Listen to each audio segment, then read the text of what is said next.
Good afternoon. I'm Alicia DeCudro, the brand new president.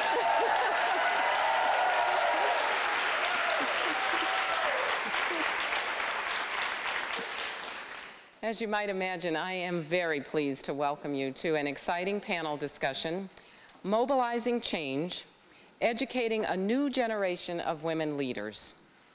This topic embodies the mission of Mills College to advance women to the highest levels of academic and professional achievement.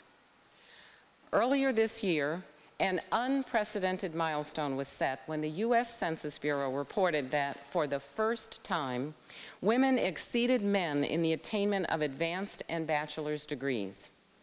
And, according to the Bureau of Labor Statistics, for the first time in American history, women now make up half of the total U.S. workforce and hold 51.4% of managerial and professional jobs.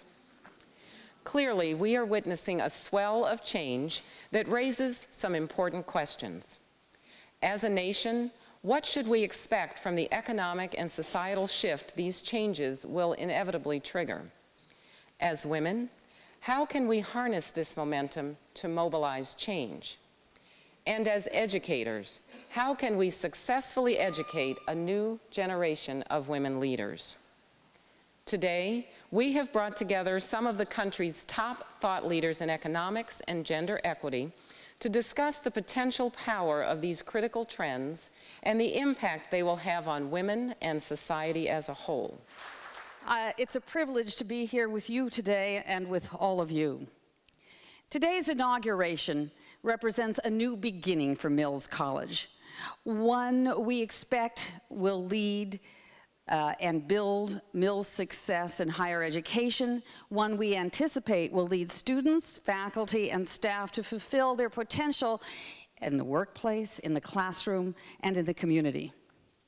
You stand at one of the most exciting periods of history.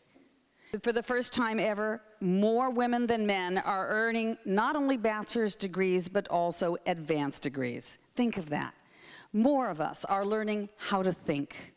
We're gaining knowledge. We're launching relationships that can transform societies. And in practical terms, at this point, that's paying off in the workplace.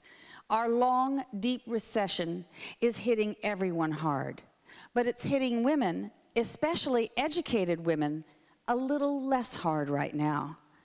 Our jobless rate is 8.3%. That of men is 9.3%. There is a massive and fundamental shift happening in our world. Not just the power shift between developing and developed nations, but even more important, the power is shifting between genders, even economic power. 61% of working-age women have some sort of paying job.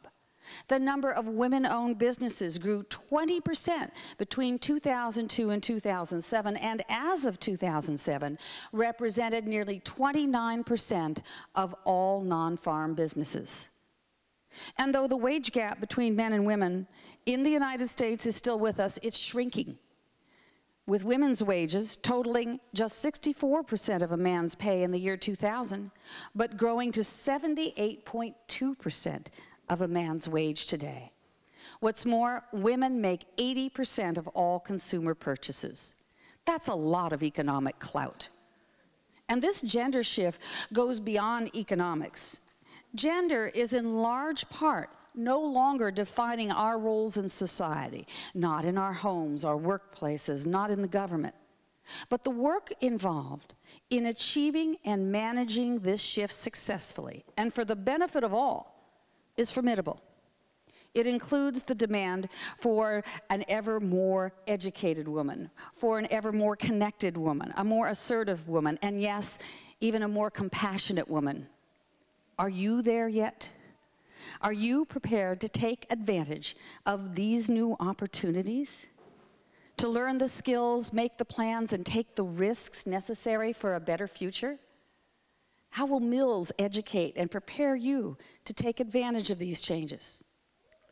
Our three distinguished panelists have thought deeply about these changes and what's required of women to navigate them successfully.